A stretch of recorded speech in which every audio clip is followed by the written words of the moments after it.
You're lucky to have a long line, Wilbert told Thomas and Toby. Mine is only 1.5 miles long, with a station at Norchard and another at Lydney. The scenery is super though, and my driver says it's better up the valley. Our volunteers are going to open that bit too. They work hard, but it takes a long time. One of Wilbert's first jobs was at the lead mine. Don't pass the danger notice, Thomas warned.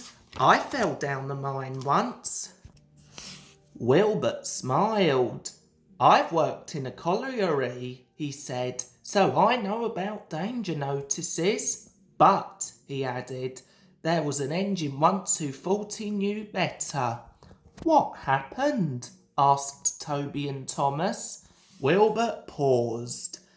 This engine didn't have a name, he began, just a number, 16, and he worked in the steel works. One of the jobs that 16 and his friends had to do was to take the waste from the works in special trucks to a place they called the tip. Well, went on Wilbert, 16 got tired of always stopping in the same place. He tried to go further, but his driver always prevented him. The other engines tried to stop him too. If the notice says danger, you shouldn't pass it, they said. 16 paid no attention. Don't be stupid, his driver said. We mustn't pass the notice, or goodness knows where we shall end up. But 16 wanted to know. Ugh, he scoffed. I can take care of myself.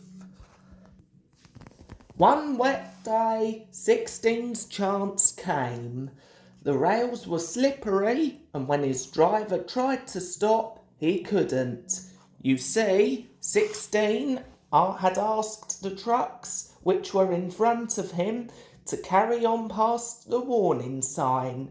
They did just that, and their momentum pulled 16 with them. You silly engine, scolded his driver. Wasn't my fault, muttered 16 sulkily. It was those trucks. You've always wanted to pass that board, said the driver crossly. I believe you asked them to drag us on purpose. A foreman ran towards them. What are you doing there, driver? He shouted. It's not safe.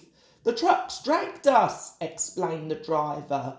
Well, come to the office with me, and you, fireman, get your engine back on firm ground before it's too late, ordered the foreman.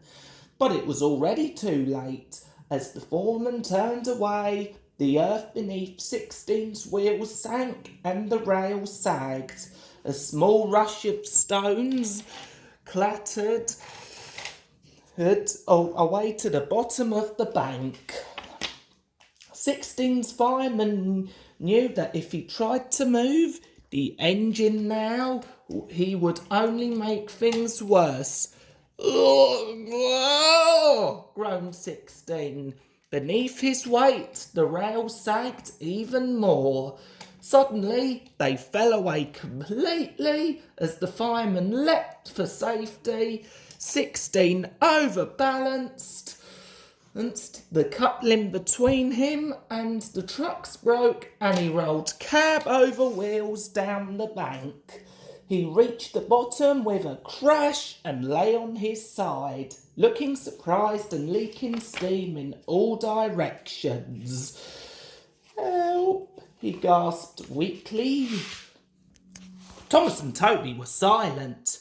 What happened to 16 after that? Ventured Toby. Oh, he was rescued, Wilbert said, but he wasn't repaired, and he was sent to the back of the shed in disgrace. Is he still there? Asked Thomas. He's got better than he deserved, smiled Wilbert. Some preservation people came and bought him, and now he lives in the Midlands, but I think he's lucky to have been given a second chance. Thomas and Toby could only agree.